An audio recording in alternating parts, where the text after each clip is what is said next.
I can't tell you how many times I stood in that cemetery, looking out over the adjacent highway to the hills beyond. And at each service, I would read Psalm 121, that reading used for our call to worship, because I knew it had meaning for those who were gathered there. I lift up my eyes to the hills. From whence does my help come? My help comes from the Lord, who made heaven and earth. He will not let your foot be moved. He who keeps you will not slumber. Behold, he who keeps Israel will neither slumber nor sleep. The Lord is your keeper. The meaning for those who had gathered around the grave was clear. The Lord who made and inhabits these mountains will guard and keep safe the souls of our loved ones. We need not fear for their well-being. We can get on with the work of grieving their departure, for they are safe with God. And the comfort that that psalm offers in such moments is a priceless gift. And so the psalm remains a favorite for many, especially those of us who live in New England and can from time to time lift up our eyes and behold the hills in the distance. While much of the psalm is set in the future tense, he will not let your foot be moved. He who keeps you will not slumber. The heart of the psalm is written in the present tense. The Lord is your keeper. The Lord is your keeper. What might that mean? During the years that I served as an associate conference minister with the New Hampshire Conference, a group of conference staff from the region would gather to review what we called ministerial profiles or resumes of those entering ministry or those seeking a new call for their ministry. Our review concerned itself with the quality of preparation, the experience, and their character references. And when a profile seemed to have high marks in each of these categories, you would hear somebody say, "That's a keeper." And the phrase wasn't just a word of praise, it was a signal to the recording secretary to put a small K beside their name. A keeper, in the language of the conference, is someone you want to keep in your conference, someone who is likely to serve one of your churches competently and wisely, somebody worth wooing in your direction. It's interesting to note that the Lord, who is called our keeper in Psalm 121, is the same God who wants to woo us in his direction in John chapter 3. The God who guards the souls of our loved ones in Psalm 121 is the same God who, in the language of John 3, so loved the world that he gave his only Son, that whoever believes might be saved. Martin Copenhaver, in the UCC Still Speaking Daily Devotional, speaks of God's love as a fierce love. He writes, "There is one story we do not tire of, because it stirs something in us each time. It's the story of God's fierce love affair with the world, first known in God's relationship to the people of Israel, and then through Jesus Christ.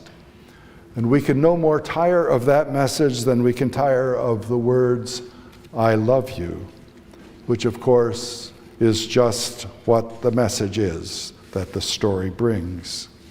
God's love, in the language of John, inspires God to reach out and to save us, which is very much like the work of our keeper God in the psalm, guarding, protecting, and keeping safe those given into God's care. And so far in this sermon, our God would seem like a pretty good God. And the life of one who is led by this God would seem pretty safe and secure. So you might think, well, why not? Why not become a disciple, a member of Christ's church? The benefits are beyond this world. But what could go wrong, you might ask, and perhaps I've led you a bit astray. For there's a bigger picture and a more complex picture of God found in our scriptures. And before you commit to this loving, saving keeper God, you might want to know more of the story. Part of that story was heard in the words of Genesis 12, in which God speaks to Abraham and says, "Leave your country, leave your relatives, leave your father's home, and go to a land I'm going to show you." As I read those words earlier this week, I couldn't help but recall my own marriage in 1972 and the request I made of my new bride to leave her country, Canada, to leave her father's house, she was very close to her family, to leave her city, Toronto, a bustling cosmopolitan city then of some 2 million people, and come with me to a tiny village, to an enormous 14-room parsonage, to a small congregational church where she would be the pastor's spouse while I finished my last year of seminary. Because she loved me and believed strongly in the providence of God, she willingly joined me. And perhaps her warm smile and generous disposition kept me from seeing the cost of her devotion. It would be many years before I would fully understand just how hard those first years had been. And still she would say she wouldn't have done things any differently, for she believed then and now that God inhabited that calling, that relationship of love that drew her from the comfort of home, city, and family to a strange land with a strange guy she was only beginning to know and love. "Leave your country," God said to Abraham, "your relatives, your father's home. Go to a land I'm going to show you." On one of our occasional conference staff retreats, Conference Minister Gary Schulte read these words from Genesis 12 to us and asked the staff where we thought God was asking us to go. One of our newer staff members who had come in just a bit late didn't quite understand the question, and so responded, "Nowhere, I hope." She had had a hard time finding a job before coming to our staff and enjoyed her work and relationships in the office and clearly didn't want to go anywhere.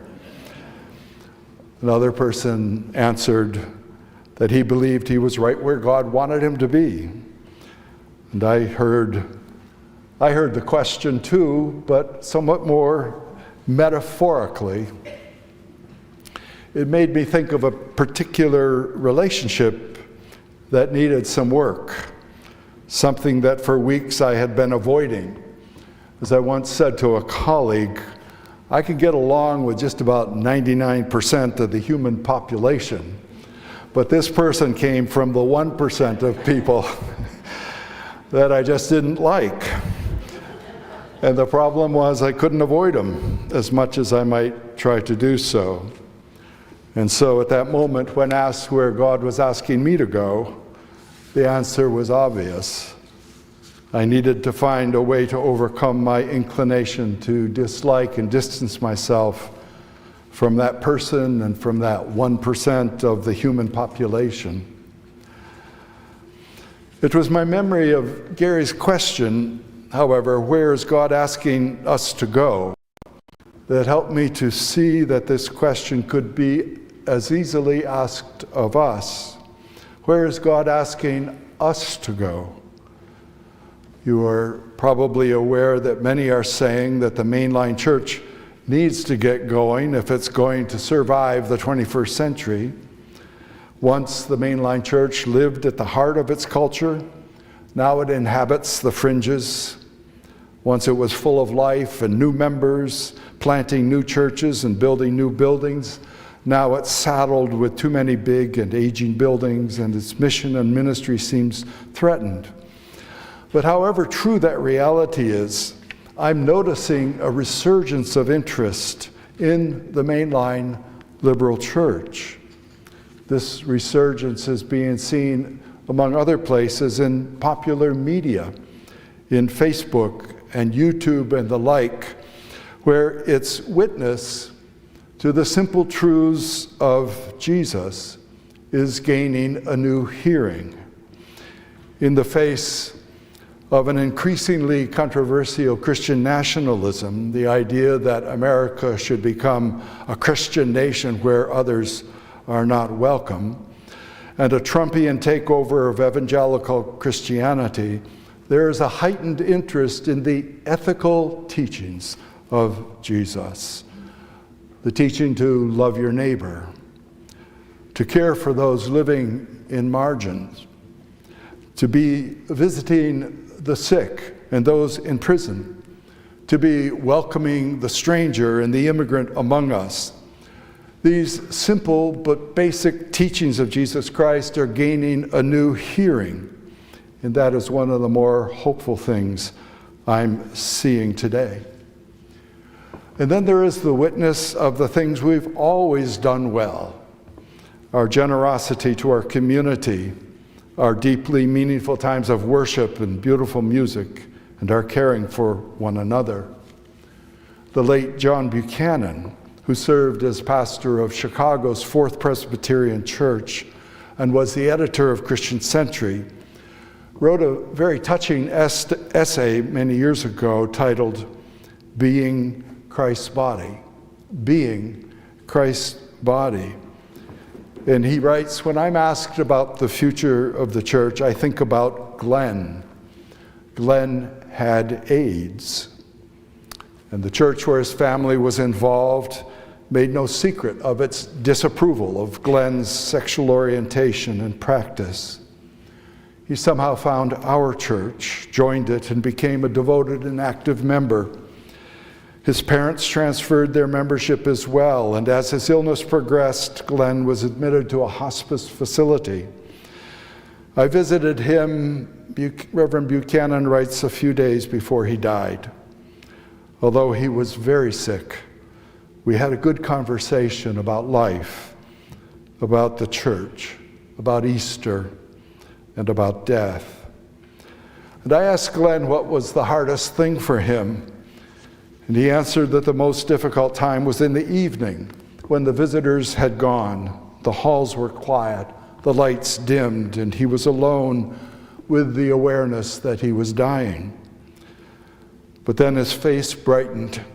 Every night, he said, he put his headphones on and listened to a recording of our church's Sunday morning worship service.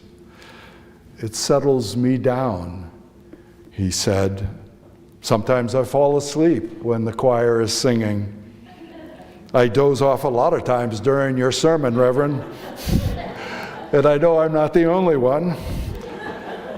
He added with a grin, but that's how I go to sleep here at night, here in my hospice bed, but also in my church. And Buchanan continues, Glenn reminds me that the church does what no one else does, that the people still turn to the church in those singular moments of birth, crisis, and death. And I am grateful for Buchanan's words, for they remind me that we are an extraordinary people, that we do many good things and we do them well. And while we cannot afford to be complacent, we must not recklessly forsake the source of our life, the heart of our mission and ministry. Our future will be secure, I believe, if we remember that our truest work is listening for the voice of God, then faithfully, perhaps even courageously, going where that voice directs us. Amen.